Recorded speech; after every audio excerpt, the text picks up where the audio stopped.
이정현 전북환경운동연합 공동대표 모셨습니다. 아우, 네, 반갑습니다. 안녕하세요. 어서 오십시오, 대표님. 예. 네, 청취자분들께서 모르시는 분이 계실 수 있으니까요. 예. 소개 한 번만 부탁드리겠습니다. 예, 저는 전북의 환경과 생태를 사수하는 네. 전환 사수 이정현입니다. 전북 환경운동연합 공동대표 맡고 있습니다. 네, 반갑습니다. 어서 오십시오. 자, 우리 어떤 일로 이 자리에 우리 이정현 대표님께서 오셨는지 한번 이 기장 한번 소개 한번 해주시죠. 네. 네, 최근 전주시가 버드나무 벌목을 했는데요. 한 269루 벌목했습니다. 이슈가 많이 됐죠. 예, 거기에 이제 인공 꽃밭을 조성하겠다는 계획인데 지금 시민들과 환경 단체에서는 뭐 전주시가 뭐 불통 행정을 했다, 협의도 없이 했다, 뭐 이런 식으로 비판하고 있습니다. 아직도 그 사태가 진정되지 않고 진행 중입니다. 그렇군요. 우리 대표님의 한번 들어가는 도입평을 한번 들어볼까요? 이 벌목 사태에 대해서. 이게 예전 우리 우화에 네. 황금알을 낳는 거유의 배를 가른다. 네. 이런 이야기가 있잖아요. 굉장히 어리석은 일인데요. 네. 전주천의 버드나무 그리고 무럭새 군락은 자연성을 회복한 전주천이 우리 시민들에게 준 선물이거든요. 네. 특히 그 아름드리 버드나무가 베어진 남천교 청현루가 있는 한옥마을의 낮은 지붕들과 이 버드나무가 어울려져 있는 공간 너무나 아름답거든요. 네네. 그래서 웨딩 촬영의 명소로 떠올랐고요. 한옥마을을 찾는 분들이 전부 다 한복 입고 배경으로 찍는 곳이 이 버드나무와 이 남천교 청현루예요. 네네. 근데 그게 잘려나가 버렸단 말입니다. 사실 이거는 굉장히 많은 돈을 주고도 만들 수 없는 경관이거든요. 네. 최근에 가보니까요. 주말에도 갔다 왔는데 관광객들이 이제 소문은 들어서 알고 있잖아요.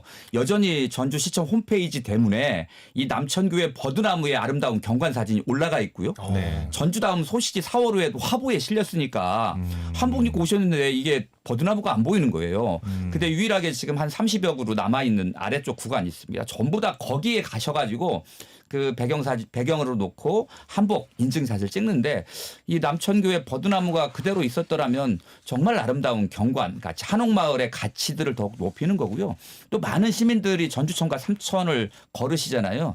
걸을 때마다 계절의 변화를 가장 먼저 우리가 눈치챌 수 있는 게 이 버드나무입니다. 그렇군요. 가장 먼저 잎이 나오고 초록의 연두빛으로 물들어가고 가을이면 또 잎을 내려놓기도 하고 겨울이면 또 눈이 또 버드나무 가지 위에 쌓이는 모습들을 보면서 계절의 변화를 보고 아이들은 또 전주천을 생태학습장으로 이용을 하고 그래서 많은 시민들에게 건강과 행복을 줬던 곳들인데 이런 풍광이 많이 사라지면서 휑한 느낌이거든요. 그런 부분들이 너무나 안타깝습니다. 또 전주천의 버드나무가 전주 시민들에게 역사적으로도 좀 상징적인 의미일 것 같은데 전주 시민에게 버드나무는 또 어떤 의미가 있을까요? 대부분 오래된 역사 도시에는 버드나무가 있습니다. 제가 그제 네. 수원 화성에 다녀왔는데요. 네네. 화성의 홍해문에서 수원천으로 나가는 것도 안팎으로 버드나무가 있더라고요. 주로 이제 예전에 우리 그 옛날 이야기를 좀 보면 야사를 보면 주로 왕이 될 만한 사람들은 꼭 우물가에 가가지고 누가 떠주는 그 우물물을 먹잖아요. 그러면 반드시 떼서 올려주는 게 있잖아요. 버드나무. 왕건의 네. 설화에도 나오고요. 이성계에 천천히 설화에 드시라고요. 나옵니다. 천천히 들어. 아 정말 지혜로운 분이구나 해서 결혼하고 그러잖아요. 그쵸. 그래서 어쨌든 왕도의 상징이기도 하고 오래된 도시에는 대부분 버드나무가 있고요. 주로 하천가에 있습니다. 예전부터 버드나무는 우리 저수지 뚝이 있는 곳이거나 아니면 하천의 제방 옆에 잘 자라기도 하고 그런 자란 것들이 경관도 경관이지만 이게 굉장히 빨리 자라거든요. 그러면서 제방과 물가 예전에는 이제 홍수에 취약했잖아요. 제방도 낮고 그러니까 이 버드나무들이 이 제방이나 이 물가의 흙들이 쓸려나가지 않도록 꽉 잡아주는 역할도 하거든요. 네. 그런 역할도 하다 보니까 오래된 도시일수록 이런 버드나무들이 많이 있고 전주 같은 경우도 전주 완산 8경 중에 하나 사경이 다가사호라고 합니다. 네. 이게 활소는 천양정이 이제 다가산 밑에 있는데 네. 그게 이제 활이 얼마나 빠르면 버드나 잎도 뚫을 수 있다 이런 의미들도 담고 그런 의미가 있거든요. 있군요. 예, 그런 것들을 놓고 보면 굉장히 오래된 도시에는 반드시 버드나무가 있었구나라는 거고 특히 남천교에서 한벽당 오모가리탕집이라고 우리는 얘기하잖아요.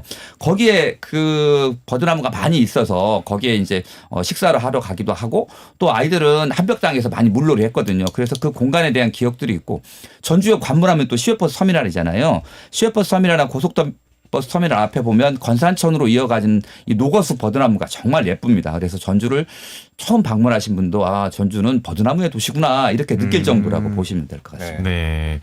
이게 이런 질문을 좀 드리고 싶어요. 왜 멀쩡한 버드나무를 잘랐냐? 뭐 방금 말씀하신 것처럼 자연의 어떤 변화를 알 수 있는데 잘라서 아쉽다. 자, 여기까지는 일단 우리 시민들의 생각으로 존중할 수 있는 부분인데 구체적으로 시에서는 이 벌목의 이유를 제가 이제 사전 방송 준비하다 보니까 몇 가지가 있더군요. 근데 그중에 가장 큰 이유가 최근에 기후변화나 이런 것들이 있어서 국지성 호우들. 왜 사실 전주 같은 경우도 한 3년 전에 크게 물난리도 한번 겪지 않았습니까? 덕진동 쪽에 그렇죠. 그러니까 물살이 세지고 그러면 버드나무가 뽑혀서 교량에 이제 크게 방해할 수도 있고 사실 저도 뭐 직업이 농어사다 보니까 최근에 중대재해처벌법이 되면서 이런 공중이용 시설 아니겠습니까? 천변길이 그러다 보니까 버드나무라든가 이런 것들을 조금 해야 그 주변에 산책하는 시민들의 안전도 좀 도모할 수 있다. 뭐 이런 이야기가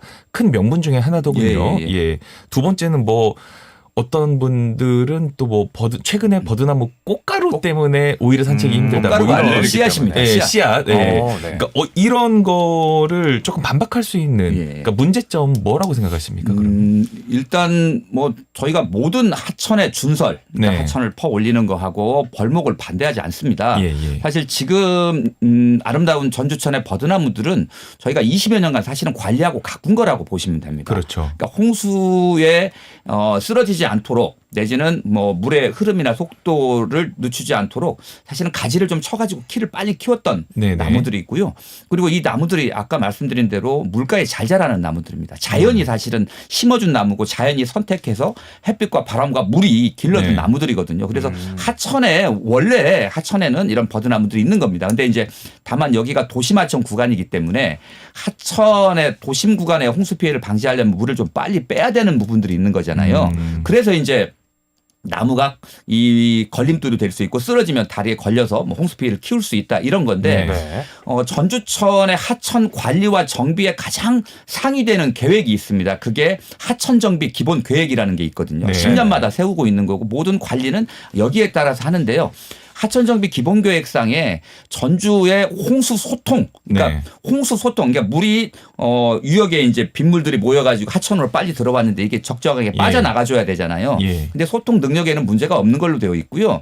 문제를 지적하고 있는 건 전주천 하류 구간에 5개의 보가 있습니다. 그걸 횡단 구조물이라고 얘기하는데 횡단 구조물들이 일정 부분 영향을 줄 수 있다라는 얘기가 나오고 있고요. 그래서 기본계획상으로 현재 뭐 나무가 유속을 방해한다거나 이런 내용이나 근거 들이 전혀 없습니다. 그러면 이렇게도 한번 여쭤볼게요. 이런 시각도 있더군요.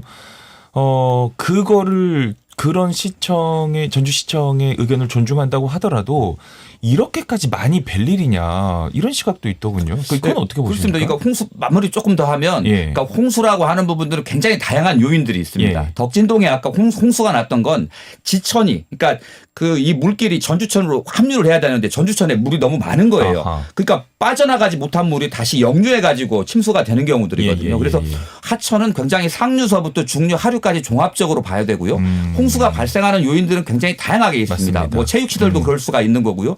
교량이라든지 이런 부분들도 적절한 것들이 오히려 물의 유속을 뭐 방해할 수 있기 때문에 수없이 많은 요인 중에 아마 버드나무는 아주 작은 요인이고요. 일이라는 것들은 다 우선순위가 있는 거지 않습니까? 가장 중요한 건 호환과 보를 높여가지고 제방의 여유고를 확보하는 게 가장 중요한데 여기에 영향을 나무는 미치지 않는다. 오히려 아까 말한 대로 물가의 흙들을 좀 잡아주기도 하고요. 그러니까요. 오히려 물이 굉장히 빠른 속도로 물을 치게 되면 또 제방을 위협할 수 있는 거잖아요. 물의 속도를 일정 부분 늦춰주게 하는 기능들도 있다. 그래서 사실 이 버드나무는 하천의 하나의 구성원으로서 그런 역할과 기능을 충분히 하고 있었다. 이렇게 말씀드릴 수 있습니다. 자, 대표님. 제가 이런 질문도 드려보죠. 사실 마음대로 이렇게 뵐 수 있는 것인가라는 사실 그런 의문을 가진 우리 시민들도 많이 있거든요. 기본적으로 제가 알고 있기로는 생태하천 협의회라고 하나요? 그런 협의회를 거쳐서 이런 걸 할 수 있는 거 아닙니까, 사실? 예, 실제 그 전주천이 현재와 같은 그러니까 예. 전국적인 자연하천의 모범으로 예. 떠오르게 된 데는 시민들, 환경단체들의 협력과 협치가 있었기 때문에 가능하거든요. 네네네. 그게 이제 전주 생태하천 협의회라고 하는 민간 거버넌스를 통해서 예. 저희가 뭐 갯벌들도 심고 그 물고기들이 많이 들어올 수 있는 환경도 만들고 뭐 관리를 억새 같은 것도 예, 하고요. 해왔습니다. 예, 예, 뭘 예. 심을 건지도 치열하게 논의를 했고요. 예. 처음에 산책로 같은 경우도 보도블록을 재사용해서 깔기도 하고 예, 빗물도 예. 잘 흡수하도록 그렇게 이제 다양하게 이제 관리를 해왔고 그게 이제 전국적으로 모범이 돼가지고요. 각 지방의 어떤 그 하천 관리 담당 공무원들이라든지 환경단체 분들이 정말 많이 오셔서 네네. 배워갔던 곳인데요. 조례상으로도 이 생태하천 협의회와 하천 정비라든지 모든 것들을 논의하고 협의해서 하도록 그렇게 되어 있고요. 지금까지 그렇게 해왔습니다. 그러니까 실제 그런 협의만 조금 있었더라면 저희가 충분히 타협할 수 있는 선에서 네. 일정 부분 뭐 나무를 좀 솎아낸다든지 무럭새 군락 같은 경우는 교차배기 예. 올해는 왼쪽을 베었다고 하면 올해는 뭐 오른쪽을 벤다든지 예. 띄엄띄엄 벤다든지 그렇게 해서 일정 부분 야생동물의 은신처라든지 삼터를 좀 유지해주는 그런 방식으로 얼마든지 해결이 가능했었거든요. 그러면 정확히 한번 정리를 해보면 이번 전주시의 벌목은 생태하천 협의회의 사전 협의가 없었다는 말입니까? 예, 그럼? 사전 협의 없이 배웠습니다. 아하. 관련된 전주 MBC 기사에도 반응이 그러니까요. 뜨거웠는데요. 많은 네. 댓글이 달렸습니다. 이종현 기자님, 이 벌목 사태 관련 댓글들도 한번 소개 부탁드립니다. 네, 벌목 사태 관련해서 댓글을 조금 소개하자면요. 한옥마을 인근이나 전주 천변 볼 때마다 인위적이지 않고 자연스러운 버드나무 갈대가 있어 좋았는데 그걸 볼 수 없게 됐다. 관광으로 먹고 사는 한옥마을 근처의 좋은 자연환경을 이렇게 훼손해도 되나요? 전주시는 전주천에 다시 버드나무를 심어라 이런 댓글이 있었습니다. 이런 버드나무에 대한 추억에 관한 댓글들이 그러니까요. 많았군요. 저도 남천교 밑에서 웨딩 사진 찍었거든요. 또 추가로 네네. 예. 아니 근데 그것도 한번 여쭤볼게요. 작년 12월부터인가요? 예. 그 오목대 주변에 예. 벌목하는 거를 지금 하고 있죠. 거의 끝난 걸로 알고 있는데. 그러니까 올 1월이었습니다. 그렇죠. 예, 예. 예. 그러니까 일부 전주 시민분들은 그런 얘기도 하시더군요. 그러니까 오목대 주변 오래된 나무를 한옥마을 조망이 안 보인다고 싹 벌목하더니 예. 데크 공사하면서 같이 예. 벌목하셨던 것 예. 같은데 한옥마을 주변에 오래된 20년 넘은 버드나무도 잘라내고 우리 우범기 시장님이 이렇게 자꾸 이렇게 벌목하느냐 이런 의견도 있는데 이거 어떻게 보십니까, 대표님? 그러니까 우범기 시장입니까? 어쨌든 이제 생태 감수성이 좀 떨어진다. 저희는 좀 그렇게 보는 거고요. 한편으로는 이제 본인이 여러 가지 과거의 어떤 생태도시 정책이라든지 이런 부분들이 크게 먹고 사는데 큰 도움 안 된다. 그러니까 나는 개발을 통해서 지역에 활기를 불어넣겠다. 이렇게 아하. 얘기를 하시는데 네. 실제 이제 그거는 굉장히 우리가 그 70년대, 80년대 낡은 그 근대화 시절의 어떤 사고방식이라고 생각을 하거든요. 지금 네네. 보면 뭐 우리 K컬처라든지 관광이라든지 이런 부분들이 굉장히 큰 부가가치를 일으키는 거고 네. 어떤 시민들의 삶의 지수라든지 행복의 질을 높이는 그런 기능을 좀 하고 있는데 그런 부분들에서 많이 안타깝습니다. 오목대 같은 경우도 상수리 나무 아름들이 한 60cm가 넘는 네. 나무들이 한 40여 그루 뒤나무랑 잘려나갔거든요. 그러니까요. 그런 나무들이 자라나려면 굉장히 또 오랜 시간이 걸려야 되는 거고 이게 단순하게 조경수가 아니고 자연이 선택해서 심은 나무들이거든요. 우리가 네. 아무리 뛰어난 예술가라고 하더라도 자연이 빚어낸 그 아름다움을 만들어낼 수 없는 거잖아요. 전주천의 버드나무가 아름다운 이유는 바로 자연이 심고 햇빛과 바람과 그 비가 키웠기 때문에 그런 아름다운 풍광이 나왔던 거거든요. 네, 오늘 맞습니다. 대표님께서 말씀해 주셨듯이 이런 아쉬움에 대한 의견도 댓글로 많았는데요. 하지만 반대로 벌목에 찬성하는 입장에 대한 댓글도 많았는데 해당 댓글도 좀 소개 부탁드립니다. 네, 벌목 후가 깔끔해 보이는데 산책도 할 수 있고 좋다. 천변이 시원하고 깔끔해 보여서 좋다.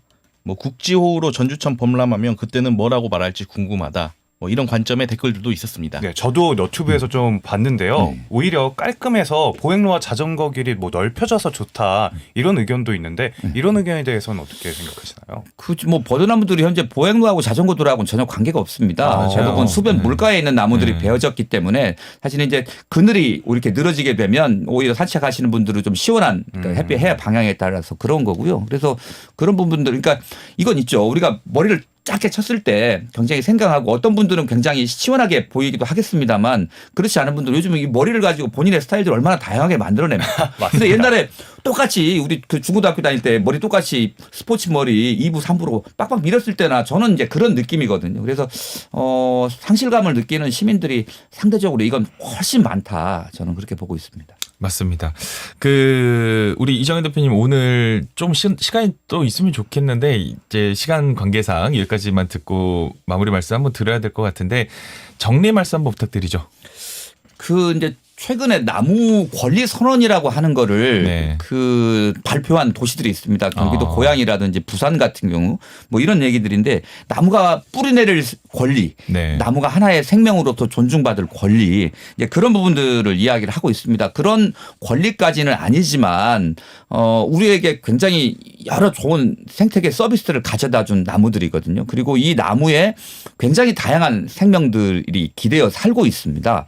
그리고 기후위기 시대에 온실가스 흡수원으로서의 기능도 좀 충분히 하고 있고요. 그래서 저희가 뭐 나무의 권리까지는 아니지만 기존에 현재 남아 있는 약 한 160여 그루의 나무 큰 나무들이 좀 남아 있거든요. 이런 네. 나무들을 좀 지켜내고요. 이 잘려나간 이 나무들의 죽음이 헛되지 않도록 하기 위해서는 정말 자연하청 관리를 어떻게 할 것인가라고 하는 그런 관리 지침들을 우리 시민들과 함께 만들어가서 다시 20년의 세월을 빨리 되돌릴 수는 없겠습니다만 저희가 지금부터 또 노력을 하면 그 이전의 경관 못지않게 아름답고 멋진 전주천을 함께 만들어갈 수 있지 않을까 싶습니다.